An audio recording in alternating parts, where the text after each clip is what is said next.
ओम नमो भगवते वासुदेवाय। ओम नमो भगवते वासुदेवाय। ओम नमो भगवते वासुदेवाय। कृष्ण करुणा सिंधु दीनबंधु जगतपते गोपेश गोपिका कांत राधाकांत नमस्ते। अज्ञान तिमिरान्धस्य ज्ञानाञ्जन शलाकया चक्षुरुन्मीलितं तस्मै श्री गुरवे नमः। सदा स्मरणीय भगवान श्री कृष्ण, सदा स्मरणीय सद्गुरुदेव, प्रिय सज्जन मंडल।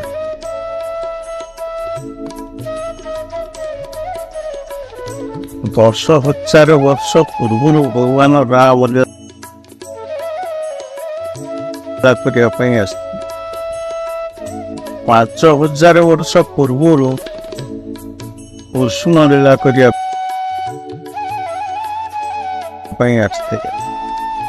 500 वर्ष पूर्व गौरांग प्रभु लीला करने 13,000 वर्ष 1300 वर्ष पूर्व शंकराचार्य लीला करने आसते। तारी मझे जिते महापुरुष माने भारत वर्ष को आस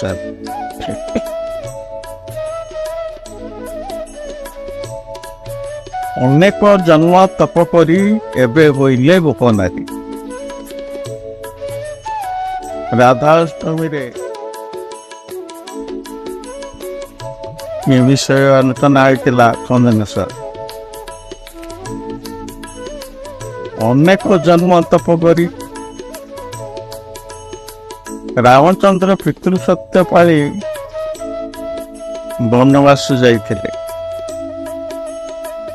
वनरे पचार पचार ऋषि मुनि ताकु दर्शन करथिले। दर्शन करने समय चंद्र पाखर लक्ष्मण अच्छा, सीता ठाकुराणी अच्छा। एडो से दी जन रामचंद्र को सेवा करते। ऋषि मुनि मैंने भाविले आमे जदि से प्रकार सेवा करते कौन होता। एणु दौड़े ऋषि साड़ी पिंधिले, दौड़े ऋषि धोती पिंधिले। सीता ठाकुराणी देखिले मोरे दाढ़ी अच्छी उपरे साड़ी, ये कि अद्भुत लोक। रामचंद्र को पचारे आर्य एमाने कि प्रकार लोक, मोरे दाढ़ी उपरे साड़ी। रामचंद्र कहले माने आर्य ऋषि। नहीं अद्भुत वेश कहीं हमार कारण लक्ष्मण और सीता दी जन मो सेवा कर मन मो सेवा करने। सीता ठाकुराणी पचारे तेज कौन भावुं ना किसी आग को असुविधा हेनी तो ना असुविधा किसी हम ना आसंता जुग को ए जुग नुहे आसंता जुग को कौन जो अवतार नेबी जो रूप नेबी से रूप समय एमाने सब गोपी गोपाल देव धारण करेंगे मो सेवा करेंगे आ पाखिया लोक ही रही। ए कथार अर्थ अनेक जन्म तप करी हेबे एबे होइले गोपनारी। अनेक जन्म तप करी ऋषि मुनि माने हजार हजार लाख लाख वर्ष तपस्या करिबा परे ଜ୍ଞାନର ସୀମା ଦେଇ ସାରିବା ପରେ ଭକ୍ତିର ସୀମା ପହଞ୍ଚିଲେ, ଅର୍ଥାତ୍ ଜ୍ଞାନର ଶେଷ ଯୋଉଠି ଭକ୍ତିର ଆରମ୍ଭ ସେଇଠି, ଗୀତାର ଶେଷ ଯୋଉଠି ଭାଗବତର ଆରମ୍ଭ ସେଇଠି। ଏଣୁ ଯେଉଁମାନେ ତପସ୍ୟା କରିକିରି ଅହଂ ବ୍ରହ୍ମାସ୍ମି ପଦରେ ପହଞ୍ଚିଥିଲେ ସେମାନେ ସବୁ ଗୋପୀ ଗୋପାଳ ଦେବ ଧାରଣ କରି କୃଷ୍ଣଙ୍କ ସହିତ ଖେଳ ଖେଳିବା ପାଇଁ ସଜ ହେଇଗଲେ। ଗୋପାୟତେ ଏତେ ଗୋପୀ, ଯେଉଁମାନେ ଗୋପନରେ ଭଲ ପାଆନ୍ତି, ଲୁଚେଇ ଲୁଚେଇ ଭଲ ପାଆନ୍ତି, ଦେଖେଇ ଦେଖେଇକିରି ଲୋକ ଯାହାର କୋଉ ଭଗବାନଙ୍କୁ ଭଲ ପାଉଛନ୍ତି ସେ କଥା ନୁହେଁ। ଯେଉଁମାନେ ଲୁଚେଇ ଲୁଚେଇ ଭଲ ପାଆନ୍ତି ସେଇମାନେ ଗୋପୀ ଗୋପାଳ। ଏବେ ପଣ୍ଡିତ ମାନେ ଯାହା ଆଲୋଚନା କରନ୍ତି, ଏକ ଶ୍ୟାମ, ଭଗବାନ କୃଷ୍ଣ କହିଛନ୍ତି ମୁଁ ଏକ ଥିଲି ଅନେକ ହେଲି, କଣ ପାଇଁ ନା ଖେଳ ଖେଳିବା ପାଇଁ। ପୁଣି ଆଉ ଥରେ କୃଷ୍ଣ ଦେହ ଧାରଣ କରି ନିତ୍ୟ ବୃନ୍ଦାବନର କୃଷ୍ଣ ସେଇ ଦେହ ଧାରଣ କରିକି ମଣିଷ ଦେହ ଧାରଣ କରିକିରି ମଣିଷ ମାନଙ୍କ ସହିତ ମିଶି ଖେଳିବା ପାଇଁ ତିଆରି ହୋଇଗଲେ। ତେବେ ଅନେକ ଜନ୍ମ ତପ କରି ଏବେ ହୋଇଲେ ଗୋପନାରୀ, ଅର୍ଥାତ୍ ଯେଉଁମାନେ ସବୁ ଜ୍ଞାନର ସୀମାଟାକୁ ପାରେଇ ଗଲେ, ଭକ୍ତିର ସୀମାରେ ପ୍ରବେଶ କଲେ, ସେମାନେ ବର୍ତ୍ତମାନ କୃଷ୍ଣଙ୍କ ସହିତ ଖେଳ ଲୀଳା ଆରମ୍ଭ କରିବେ। ତେବେ ଆମେ ଦେଖିବା ୟାକୁ ପଣ୍ଡିତ ମାନେ କି ପ୍ରକାର ବିଚାର କରୁଛନ୍ତି। ସଚ୍ଚିଦାନନ୍ଦ ବିଗ୍ରହ, ସତ୍ ଚିତ୍ ଆନନ୍ଦ ସଚ୍ଚିଦାନନ୍ଦ, ସତ୍ୟଂଶ ସନ୍ଦିନୀ ଚିଦାଂଶ ସମୃତି ଆନନ୍ଦାଂଶ ଲାହାଦିନୀ।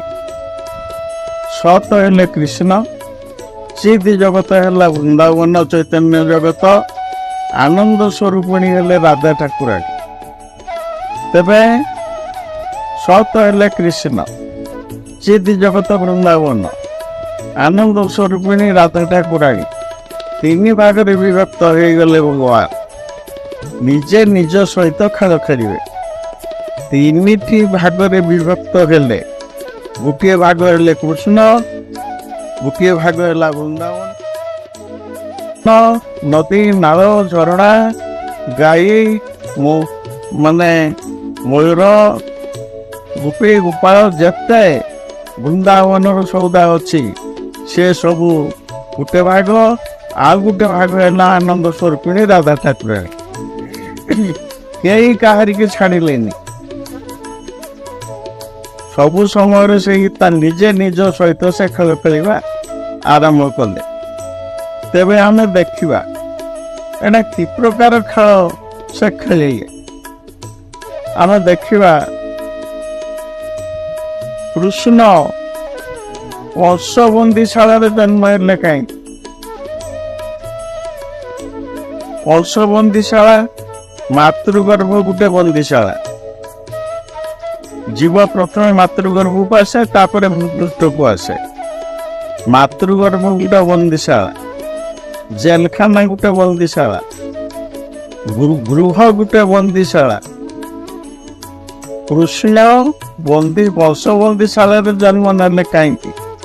ନା ନିଜର ବାପ ମା ଦେବକୀ ବସୁଦେବକୁ ଉଦ୍ଧାର କରିବା ପାଇଁ କଂସବନ୍ଦୀଶାଳାରେ ସେ ଜନ୍ମ ନେଇଥିଲେ। ପଣ୍ଡିତ ମାନେ ଆଲୋଚନା କଲେ ୟାର ଅର୍ଥ ଆଉ କଣ ହେଇପାରେ ନା ପ୍ରତ୍ୟେକ ଗୃହ ଗୋଟେ ଗୋଟେ ଜେଲଖାନା, ଅର୍ଥାତ୍ ବାପ ମା ମାନେ ମମତାରେ ବନ୍ଦୀ ହୋଇ 5ଟା 3ଟା ପିଲା ଜନ୍ମ କରୁଛନ୍ତି। କଂସବନ୍ଦୀଶାଳାରେ ଦେବକୀ ବସୁଦେବ ଶିକୁଳିରେ ବନ୍ଧା ହେଇ 5ଟା 6ଟା ପିଲା ଜନ୍ମ କରିଥିଲେ। ଏ କଥାର ଅର୍ଥ ଏଇଆ, ସେ ବନ୍ଦୀଶାଳାରେ ଯେତିକି ପୀଡ଼ା, ଇଏ ବନ୍ଦୀଶାଳାରେ ତାଠୁ ଅଧିକ ପୀଡ଼ା, ଗୃହ ବନ୍ଦୀଶାଳାରେ ତାଠୁ ଅଧିକ ପୀଡ଼ା।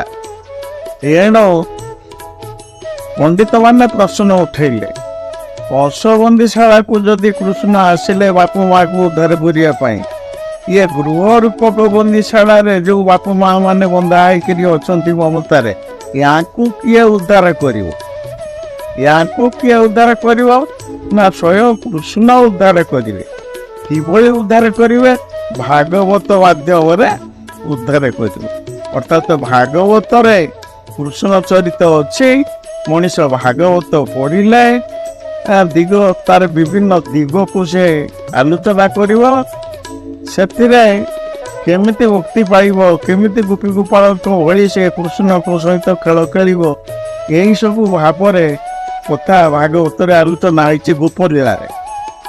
ଆମେ ଦେଖିବା ବ୍ୟାସଦେବ ହେଲେ ଆମ ହିନ୍ଦୁ ସମାଜର ଗୁରୁ। ସେ କହିଲେ ଯେ ଦୁଇଟି କଥା, ଗୋପଲୀଳା ଓ ଦ୍ୱାରିକା ଲୀଳା।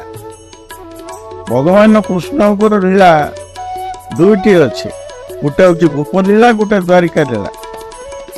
ଗୋପଲୀଳା ବୃନ୍ଦାବନର ଲୀଳା ବା ଗୋପପୁରର ଲୀଳା। ଦ୍ୱାରିକା ଲୀଳା ବାସୁଦେବ ଲୀଳା। ଦ୍ୱାରିକାରେ ସେ ବାସୁଦେବ କୃଷ୍ଣ, ବୃନ୍ଦାବନରେ ସେ ନନ୍ଦନନ୍ଦନ ବିନା ଜୋତାରେ ଗାଈ ଚରେଇବାକୁ ଯାଆନ୍ତି। ଆଉ ଯେ ବଣରେ ଫୁଲମାଳ ଗୁନ୍ଥି ସଖାମାନଙ୍କ ସହିତ ଖେଳ ଖେଳନ୍ତି। ପଦ୍ମପତ୍ରରେ ମହୁ ଭାଙ୍ଗିକି ଆଣିକି ଚାଟିକିରି ଖାଆନ୍ତି। ଆଉ ତା ସଙ୍ଗେ ସଙ୍ଗେ ଯମୁନାରେ ସନ୍ତରଣ କରନ୍ତି। ଆଉ ଗାଈ ପନାରେ ମୁହଁ ଲଗେଇକିରି କ୍ଷୀର ଖାଆନ୍ତି। ଇଏ ଗଲା ଗୋପଲୀଳା। ଦ୍ୱାରିକା ଲୀଳା, ରଜା ହେଇଛନ୍ତି, ମୁକୁଟ ନାଇଛନ୍ତି, ଯୁଦ୍ଧ କରିଛନ୍ତି, ଅର୍ଜୁନ ରଥ ସାରଥୀ ହେଇଛନ୍ତି, ଗୀତା କରିଛନ୍ତି। ଇଏ ହେଲା ଦ୍ୱାରିକା ଲୀଳା। ଦ୍ୱାରିକା ଲୀଳାରେ ହେଲେ ବାସୁଦେବ କୃଷ୍ଣ, ଗୋପଲୀଳାରେ ହେଲେ ନନ୍ଦନନ୍ଦନ କୃଷ୍ଣ। ନନ୍ଦନନ୍ଦନ କୃଷ୍ଣ ମାଧୁର୍ଯ୍ୟ ଲୀଳାରେ ଥିଲେ, ଆଉ ଐଶ୍ୱର୍ଯ୍ୟ କୃଷ୍ଣ ରଜା ଭାବରେ ଥିଲେ। ନନ୍ଦନନ୍ଦନ କୃଷ୍ଣ ମାଧୁର୍ଯ୍ୟ ଲୀଳା। ମାଧୁର୍ଯ୍ୟ ଲୀଳା କ'ଣ, ଐଶ୍ୱର୍ଯ୍ୟ ଲୀଳା କ'ଣ, ସେ ବିଷୟରେ ଆଲୋଚନା କଲେ ଧରା ପଡ଼ିବ। ଅର୍ଥ ଯେ କୃଷ୍ଣଙ୍କର ଯଦି 4-5 ପ୍ରକାର ସଖା ଥାନ୍ତି। ଅର୍ଜୁନ ଜଣେ ସଖା, ସେ ରାଜକୀୟ ସଖା, ରଜା ପୁଅ ଥିଲେ। ଆଉ କୃଷ୍ଣଙ୍କ ସହିତ ସେ ସଖା ଭାବରେ ଚଳୁଥିଲେ, ବନ୍ଧୁ ଭାବରେ ଚଳୁଥିଲେ। ଶେଷରେ ସେ ଶଳା ଭିଡ଼େଇ ଯାଇଥିଲେ। ତେବେ ନନ୍ଦନନ୍ଦନ କୃଷ୍ଣଙ୍କର ଯେତେ ସଖା, ମଧୁମଙ୍ଗଳ, ସୁବଳ, ବରୁଥପ ଇତ୍ୟାଦି ଯେତେ ସବୁ ଦ୍ୱାଦଶ ଗୋପାଳ ବା 10,000 5,000 ଗୋପବାଳକ ଯେତେ ଥିଲେ, ଏମାନଙ୍କର କାମ ହେଲା କୃଷ୍ଣଙ୍କ ସହିତ ଗୋପଦାଣ୍ଡରେ ନାଚିବେ, ବୃନ୍ଦାବନରେ ଗାଈ ଚରେଇବେ, ବଂଶୀ ବଜେଇବେ, ସିଙ୍ଗାବେଣୁ ବଜେଇବେ ଇତ୍ୟାଦି। ଏହି ସବୁ ଖେଳ ହେଉଛି ନନ୍ଦନନ୍ଦନ ଆଉ ବାସୁଦେବଙ୍କର। ତେବେ ଇଏ 2 ଭାଗରେ କାହିଁକି ବିଭକ୍ତ ହେଲା? ଯେତେବେଳେ ଭଗବାନ କୃଷ୍ଣ ବାରମ୍ବାର ଅବତାର ନିଅନ୍ତି, ପରିତ୍ରାଣାୟ ସାଧୁନାଂ ବିନାଶାୟ ଚ ଦୁଷ୍କୃତାଂ ଧର୍ମ ସଂସ୍ଥାପନାର୍ଥାୟ ସମ୍ଭବାମି ଯୁଗେ ଯୁଗେ। ଅର୍ଥାତ୍ ଧର୍ମର ଗ୍ଲାନି ଘଟିଲେ ଭଗବାନ ଆବିର୍ଭାବ ହୁଅନ୍ତି ମର୍ତ୍ତ୍ୟପୁରରେ। ଆଉ ସେ ଅଧର୍ମକୁ ନାଶ କରନ୍ତି, ଧର୍ମ ପ୍ରତିଷ୍ଠା କରନ୍ତି। ଅର୍ଥାତ୍ କିଭଳି ସେଟା ନା, ଯେତେବେଳେ ଭଗବାନ ଆବିର୍ଭାବ ହୁଅନ୍ତି ସେତେବେଳେ ସେ ବିଷ୍ଣୁଙ୍କ ଅବତାରରେ ଆବିର୍ଭାବ ହୁଅନ୍ତି। ବିଷ୍ଣୁଙ୍କ ଅବତାରରେ କିଭଳି ଆବିର୍ଭାବ ହୁଅନ୍ତି? କରନ୍ତି କ'ଣ ନା, ଯେମିତିକା ମଛ, କଚ୍ଛପ, ବରାହ, ନୃସିଂହ, ବାମନ, ପରଶୁରାମ, ରାମ ଇତ୍ୟାଦି କଳ୍କି ଅବତାର ପର୍ଯ୍ୟନ୍ତ ଭଗବାନ ବିଭିନ୍ନ ରୂପ ନେଇକି ଅସୁରମାନଙ୍କୁ ସବୁ ସଂହାର କରିଛନ୍ତି। କିନ୍ତୁ ନନ୍ଦନନ୍ଦନ ଇଏ ସବୁ ଅସୁର ମାରିବା ବୁଦ୍ଧି ତାଙ୍କ ପାଖରେ କିଛି ନାହିଁ। ତେବେ ସେ କ'ଣ ପାଇଁ ଆସିଥିଲେ ନା, ମାନବ ଦେହ ଧରିକି ମଣିଷ ସହିତ ଖେଳ ଖେଳିବା ପାଇଁ ଆସିଥିଲେ। ସେତେବେଳେ ସେ ନିଜକୁ ଭଗବାନ ବୋଲିକି ପ୍ରମାଣ ଦେଇନାହାନ୍ତି। ଅର୍ଥ ଗୋପପୁରର ଯେତେ ଗୋପୀ ଗୋପାଳ କୃଷ୍ଣକୁ କେହି ଭଗବାନ ବୋଲିକି ଜାଣିନାହାନ୍ତି, ତାକୁ କେହି ଦଣ୍ଡବତ ହୁଅନ୍ତିନି। ଦ୍ୱାରିକାଧୀଶ କୃଷ୍ଣଙ୍କୁ ସମସ୍ତେ ଦଣ୍ଡବତ ହୁଅନ୍ତି। ଭଗବାନ ବୋଲିକି କହନ୍ତି। ଗୋପପୁରର କୃଷ୍ଣଙ୍କୁ ତାକୁ କେହି ଭଗବାନ ବୋଲିକି କୁହନ୍ତିନି କି ଜୁଆର କୁହନ୍ତିନି। ପ୍ରତ୍ୟେକ ମନ୍ଦିରରେ ନନ୍ଦନନ୍ଦନ କୃଷ୍ଣ ବେଶୀ ପୂଜା ପାଆନ୍ତି। ଦ୍ୱାରିକାଧୀଶ କୃଷ୍ଣ ପୂଜା ପାଆନ୍ତିନି। ଦ୍ୱାରିକାଧୀଶ କୃଷ୍ଣ କେବଳ ଗୀତା ଭବନରେ ପୂଜା ପାଆନ୍ତି।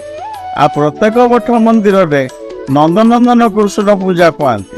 ଏଇ ଯେଉଁ ନନ୍ଦନନ୍ଦନ କୃଷ୍ଣ ଯେଉଁ ଲୀଳା କରିଛନ୍ତି, ସେ ଲୀଳାରେ ଭାବାର୍ଥ ହେଉଛି ଯେ କି ସେ କଂସ ବନ୍ଦିଶାଳାରେ ଜନ୍ମ ହେଲେ କାହିଁକି ନା ପ୍ରତ୍ୟେକ ବାପ ମାଆକୁ ଉଦ୍ଧାର କରିବା ପାଇଁ ସେ ବନ୍ଦିଶାଳା ଆସିଥିଲେ। ଇଏ ଗୋଟିଏ ଶବ୍ଦର ଅର୍ଥ ଆମେ ବୁଝିଲେ। ଦେଖିବା ଯେ ଜୀବନର ଲକ୍ଷ୍ୟ କ'ଣ? ଜୀବନର ଲକ୍ଷ୍ୟ ହେଉଛି ଭଗବତ ପ୍ରାପ୍ତି। ଆଉ ଗୋଟେ ହେଉଛି ଜୀବନର ଲକ୍ଷ୍ୟ ମୃତ୍ୟୁ। ଜନ୍ମସ୍ୟ ମୃତ୍ୟୁ ଧ୍ରୁବ। ଜନ୍ମସ୍ୟ ମୃତ୍ୟୁ ଧ୍ରୁବ। ଜନ୍ମ ହେଲେ ଯେ ପାରି ସେ ମରିବ। ଆଉ ଜୀବନର ଲକ୍ଷ୍ୟ ହେଉଛି କ'ଣ ନା ଭଗବତ ପ୍ରାପ୍ତି। ଜଣେ ଲୋକ ଯଦି ଭଗବାନଙ୍କୁ ପାଇବା ପାଇଁ ଆଶା କରିବ ତାହେଲେ ଜୀବନ କାଳ ଭିତରେ ସେ ନିଶ୍ଚୟ ପାଇପାରିବ। ତେବେ ଦ୍ୱିତୀୟ ଭାଗବତର ଦ୍ୱିତୀୟ ପ୍ରଶ୍ନର ଉତ୍ତର କ'ଣ ନା ଯେ କି ସକଳ ଶାସ୍ତ୍ରର ସାର ପିଠା କ'ଣ ନା ଭାଗବତ। ଯେତେ ପ୍ରକାର ଶାସ୍ତ୍ର ଅଛି ସଂସାରରେ ସବୁର ସାର କଥା ହେଉଛି ଯେ ଭାଗବତ। ଭଗବାନ କେତେ ଅବତାର ହେଇଥିଲେ ନା ଭଗବାନ ଅସଂଖ୍ୟ ଅବତାର ହେଇଥିଲେ। ଆଉ ଭଗବାନ ଦେବକୀ ଉଦରକୁ କାହିଁକି ଆସିଲେ ନା ଦେବକୀ ଉଦରକୁ ଆସିବାର କାରଣ ଯେ ତପସ୍ୟା ଆଉ ତପସ୍ୱୀ ମାନଙ୍କ ପାଖରେ ଆବିର୍ଭାବ ହେଇଥିଲେ। ତାକୁ କଥା ଦେଇଥିଲେ ଯେ ତମ ପାଖରେ ମୁଁ ଜନ୍ମ ନେବି।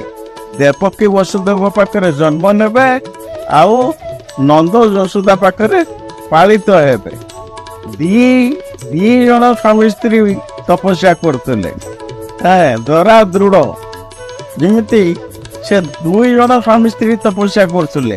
ଜଣକୁ କଥା ଦେଲେ ତମ ପାଖରେ ଜନ୍ମ ନେବି, ଆଉ ଜଣକୁ କଥା ଦେଲେ ତମ ପାଖରେ ମୁଁ ଲାଳିତ ପାଳିତ ହେବି। ଏଣୁ ଦେବକୀ ବସୁଦେବ ପାଖରେ ଜନ୍ମ ନେଲେ ଆଉ ନନ୍ଦ ଯଶୋଦା ପାଖରେ ପାଳିତ ହେଲେ। ଏଇ ଦି ପ୍ରକାର ଲୀଳା ସେ ତାଙ୍କ ମାନେ ଲୀଳା କୈବଲ୍ୟରେ ଆଲୋଚନା କରାଯାଇଛି।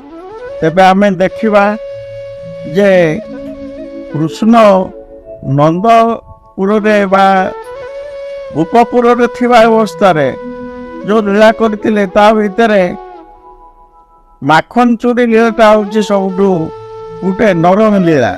ମାଖନ ଚୋରି ଲୀଳା କ'ଣ ନା ମା ଖଣ୍ଡନ ମାନ ଅଭିମାନ ଯାହାର ହୃଦୟରେ ଖନନ ହେଇଯାଇଛି, ଫୁଳା ହେଇଯାଇଛି, ତାରି ହୃଦୟକୁ ଭଗବାନ ଲୋଭ କରିଥାନ୍ତି।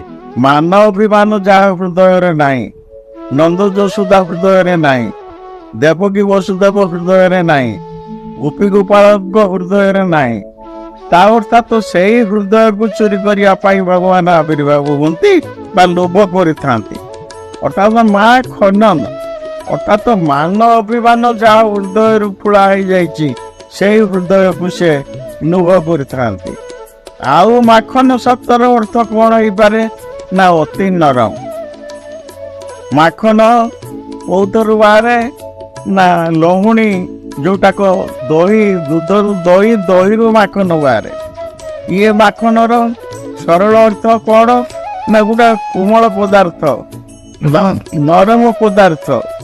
ସେ ପଦାର୍ଥର କ'ଣ ହୁଏ ନା କେତେ ନରମ ନା ମାତୃ ହୃଦୟ ଯେତିକି ନରମ,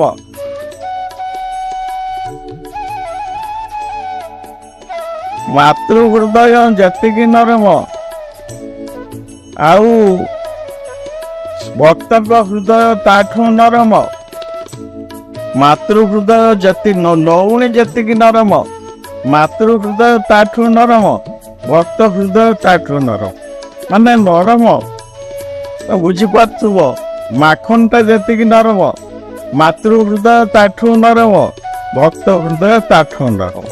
ଯେତେବେଳେ କୃଷ୍ଣ ପଲଙ୍କରେ ଶୋଇଛନ୍ତି ଯେ ମା ଦଧିବନ୍ଥନ କରୁଛି, ଏଇ ସମୟରେ ସେ କାନ୍ଦିକିରି ଡାକିଲେ ମା।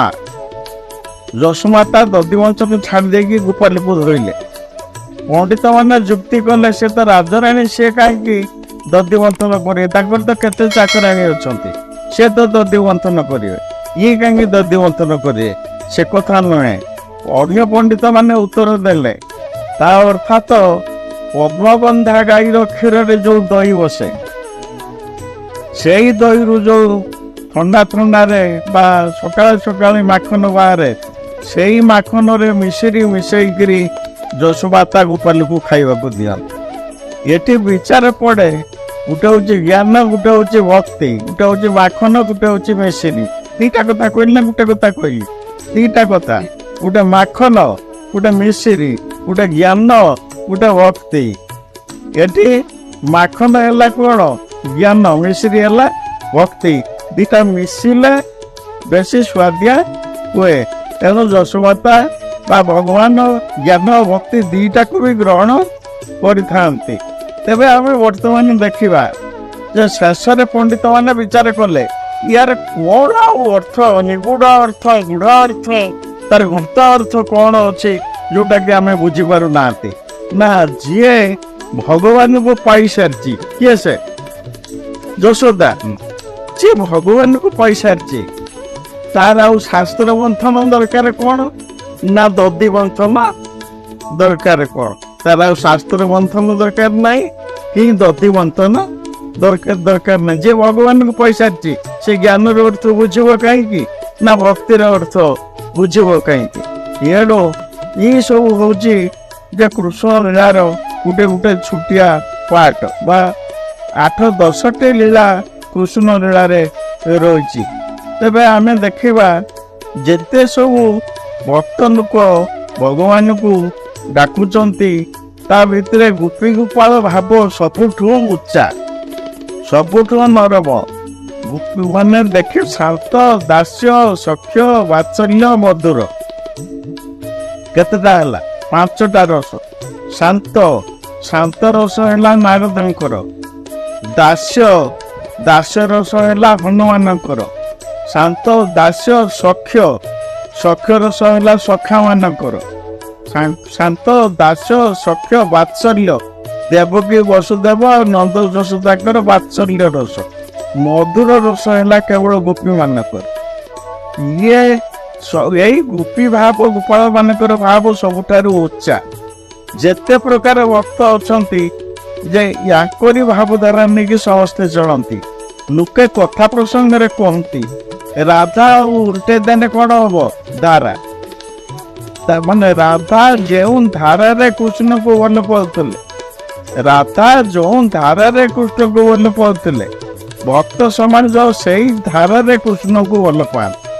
ଭକ୍ତ ସମାଜ ସେଇ ଧାରାରେ କୃଷ୍ଣକୁ ଭଲ ପାଆନ୍ତି। ଅର୍ଥାତ ଯେ ଆମେ ଦେଖିବା ଗୋପୀ ଗୋପାଳ ମାନେ, ଛୋଟ ପିଲାମାନେ କୃଷ୍ଣଙ୍କ ସହିତ ଖେଳୁଥିଲେ। ଗାଈ ମାନେ ଯେ ତାଙ୍କ ଗାଈ ଗୋଚାରଣ ସମୟରେ କୃଷ୍ଣ ତାଙ୍କ ସଖା ମାନେ ଦୂର ଗାଈ, ଯୋଉମାନେ ଦୁଧିଆଳି ଗାଈ, ତାଙ୍କ ପନାରେ ମୁହଁ ଲଗେଇକିରି କ୍ଷୀର ଖାଉଥିଲେ। ଇଏ କଥାର ଅର୍ଥ କଣ? ଯେ ଇଏ କଥାଟା ପ୍ରମାଣ ହେଇଛି ଯାଇକି କୋଉଠି? ବ୍ରହ୍ମା ଯେତେବେଳେ ବତ୍ସା ଆଉ ଉପବାଳକକୁ ହରଣ କଲେ, ଗୋପପୁରକୁ ଯାଇଥିଲେ। ଗୋପପୁରରେ ସେ ଦେଖିଲେ ଯେ ସଖା ମାନେ ବା ଗୋପବାଳକ ମାନଙ୍କ ସହିତ କୃଷ୍ଣ ଯେ ମହୁଚାଟି ଖାଉଛନ୍ତି, ଲଣ୍ଡୁ ଖାଉଛନ୍ତି। କହିଲେ ଏଇଟା ଭଗବାନ? ବ୍ରହ୍ମା କହିଲେ ଏଇଟା କଣ ଭଗବାନ? ଇଏ ଓଇଠା ଖାଉଛି, ଗୌଡ଼ ଛୁଆଙ୍କର ଓଇଠା ଖାଉଛି, ଏଇଟା ଭଗବାନ? ୟାକୁ ପରୀକ୍ଷା କରିବେ। ପରୀକ୍ଷା କଲେ ସବୁ ଗୋପବାଳକ ବାଛୁରିକି ଆଣିକି କମଣ୍ଡଳ ପୁରେଇକି ମନ୍ତ୍ର ବଳରେ ଗିଟି ଆସିଲେ। ଯେତେବେଳେ ନିଜ ପୁରରୁ ଯାଇକି ପହଞ୍ଚନ୍ତି, 10 ମୁଣ୍ଡିଆ ବ୍ରହ୍ମା, 20 ମୁଣ୍ଡିଆ ବ୍ରହ୍ମା, 50 ମୁଣ୍ଡିଆ ବ୍ରହ୍ମା, 100 ମୁଣ୍ଡିଆ ବ୍ରହ୍ମା ମିଟିଂ କରୁଛନ୍ତି। କି 4 ମୁଣ୍ଡିଆ ବ୍ରହ୍ମା କି ଭୁଲ କଲା, ଭଗବାନଙ୍କୁ ପରୀକ୍ଷା କରିଦେଲା, ଦଣ୍ଡ ପାଇଯିବ। ଇଏ କଥା ଶୁଣିକିରି ଇଏ ଡରିଗଲେ, ଫେରିକି ଆସିଲେ। ବାଟରୁ ଗୋଟେ ବାଉଁଶ ଗଛ କାଟିଲେ, ଗୋଟେ ମଇଁଷି ତିଆରି କଲେ, କରିକି ଆଣିକି ତାଙ୍କ ପାଖରେ ଲାଞ୍ଚ ଦେବେ ବୋଲିକି ଠିଆ ହେଲେ। ଠିଆ ହେଇକି ତାଙ୍କ କମଣ୍ଡଳରୁ ମନ୍ତ୍ର ବଳରେ ଯେତେ ବାଛୁରୀ ଉପବାଳକ ଥିଲେ ତାକୁ ଖୋଲିଦେଲେ। ପଡ଼ିଆରେ ଯେତେ ଉପବାଳକ ବାଛୁରୀ ଚରୁଥିଲେ କୃଷ୍ଣ ନିଜ ଅଙ୍ଗରୁ ଜନ୍ମ କରିଥିଲେ। ବ୍ରହ୍ମା ଯେତେବେଳେ ନେଇଗଲେ ଇଏ ନିଜ ଅଙ୍ଗରୁ ଜନ୍ମ କରିଦେଲେ। ବଳରାମ କହିଲେ କାହ୍ନା ଇଏ କଣ କହିଲେ ଡବଲ ପେଣ୍ଡଲ ଯାତ୍ରା, ଅର୍ଥାତ ବ୍ରହ୍ମା ମତେ ପରୀକ୍ଷା କରିବାରୁ ମୁଁ ନିଜେ ନିଜେ ବାଛୁରୀ ଉପବାଳକୁ ତିଆରି କରିଦେଲି। କହିଲା ଏଇ ବ୍ରହ୍ମାଙ୍କୁ ଦଣ୍ଡ ଦରକାର। ତେବେ ଯେ ବ୍ରହ୍ମା କହିଲା ପ୍ରଭୁ ମୁଁ ଜାଣିନି। କହିଲା ଜାଣିନୁ କଣ, ତତେ ଦଣ୍ଡ ଏଭଳି ଗୋଟେ ଦଣ୍ଡ ମିଳିବ, ମୁଁ ଯେତେବେଳେ ଚୈତନ୍ୟ ଲୀଳା କରିବି ସେତେବେଳେ ତୁ ହରିଦାସ ଯବନ ହରିଦାସ ହେଇକରି ଜନ୍ମ ନେବୁ। ତତେ ଲୋକ 22 ବଜାରରେ ବେତନା ଘାତ କରିକି ତ ବେକରେ ଚମଡ଼ା ଦୌଡ଼ି ଲଗେଇକି ଘୋଷାରିବ। ତୁ ଏତିକି ତୁ ଦଣ୍ଡ ପାଇବାର ଯୋଗ୍ୟ, ତୁ ଯେହେତୁ ମତେ ପରୀକ୍ଷା କର। କିନ୍ତୁ ବିଚାର ଏଠି ଅଲଗା।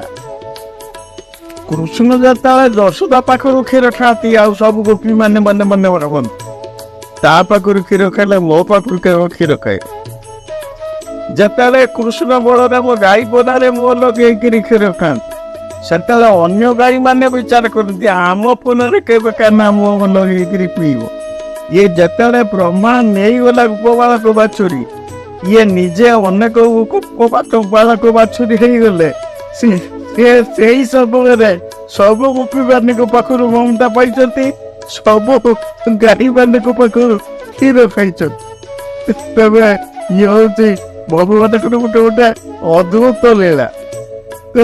ତେବେ ଆମେ ଦେଖିବା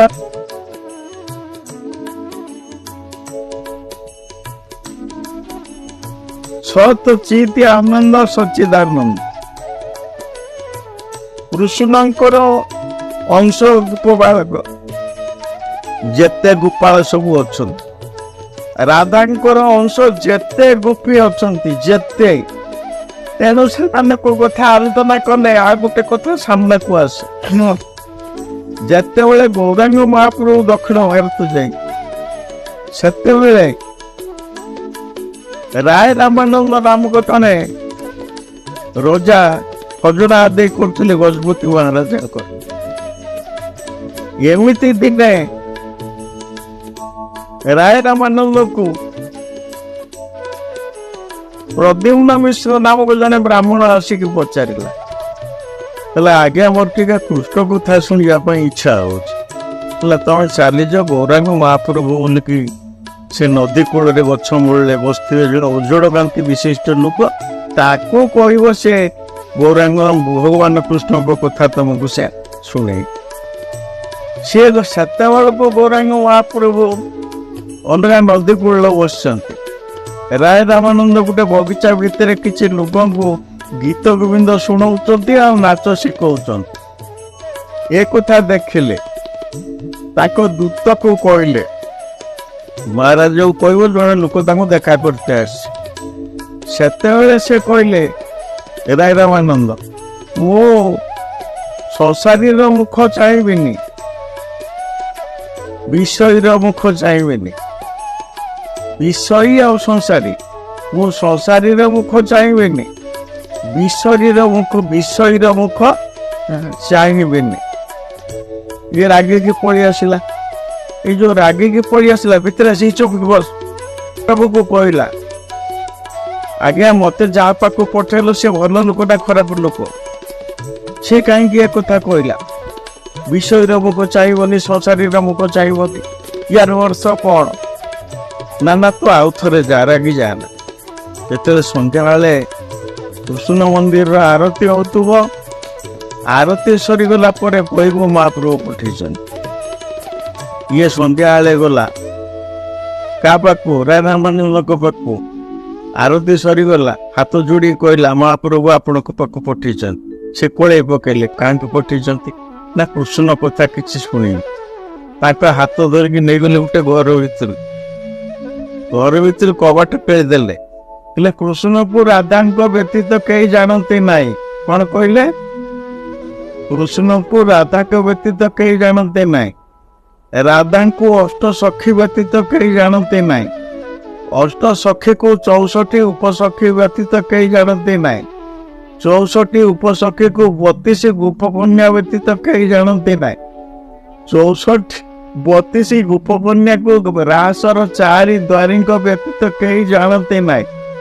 ରାସର 4 ଦ୍ୱାରୀକୁ 16,000 ଗୋପୀଙ୍କ ବ୍ୟତୀତ କେହି ଜାଣନ୍ତି ନାହିଁ। 16,000 ଗୋପୀଙ୍କୁ କେବଳ ବ୍ରଜବାସୀ ବ୍ୟତୀତ କେହି ଜାଣନ୍ତି ନାହିଁ। ବ୍ରଜବାସୀ କି ଦେବତାମାନେ ବି ଜାଣନ୍ତି ନାହିଁ। ତାହେଲେ କୃଷ୍ଣଙ୍କୁ କିଏ ଜାଣେ? ମୁଁ ଜାଣେ ନା ତୁ ଜାଣେ? ତେଣୁ